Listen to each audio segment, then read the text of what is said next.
हेर्नुहोस् है हजुरहरू, आज मैले मासुको अचार बनाएको। घरमा पनि मिठो अनि सफा टेस्टी मासुको अचार चाहिँ बनाउन सकिन्छ है। योमा चाहिँ मैले लसुन अदुवा फुराएर राखेँ, अनि लसुन पनि फ्राई गरेर पेस्ट बनाएँ, लसुन र खोर्सानी। अनि त्यसपछि अब जिरा मसला, मासुको मसला है, त्यस्तो राखेर यस्तो राम्रो भएको छ। सेतो तिल पनि मलाई चाहिँ हेर्दा राम्रो लाग्छ सेतो तिल, अनि त्यही भएर प्रायः जस्तो खानेकुरामा चाहिँ म यो सेतो तिल चाहिँ राख्छु। अनि तेल कस्तो राम्रो भएको छ। टिम्बुर, मेथी, जिरा मसला, अनि धुलो मसला, अनि त्यसपछि धनियाँ, लसुन अदुवा है।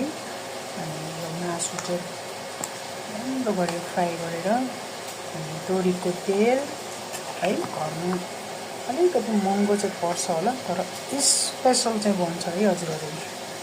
हेर्नुहोस् त, मासुको अचार अब फुर्सदमा हुनेले त किन्नु परि नै हाल्यो है।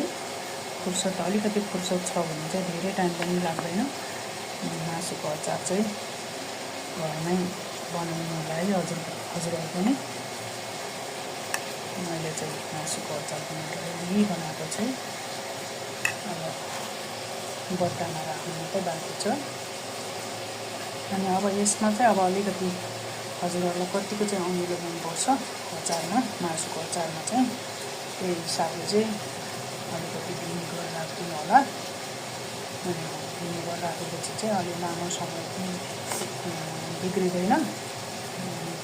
खास गरेर यो मासुको अचार त धेरै लामो समय त बस्नै पाउँदैन, सकाइ नै हाल्छन् होइन। तर अलिक समय राख्नु पर्यो भने पनि भिनेगरले चाहिँ अचारलाई बिग्रिनु दिँदैन है। मासुको अचार चाहिँ तयार भयो है हजुरहरू पनि घरमा ट्राई गर्नु होला। रमाइलो पनि, सफा पनि, मिठो पनि, हरेक कुरा चाहिँ ट्राई गरेकै राम्रो हुन्छ। आफूले गरेको चाहिँ छुट्टै रमाइलो पनि, मिठो पनि, सफा पनि, सबै कुरा राम्रो हुन्छ है। हेर्नुहोस् न कति राम्रो भएको छ।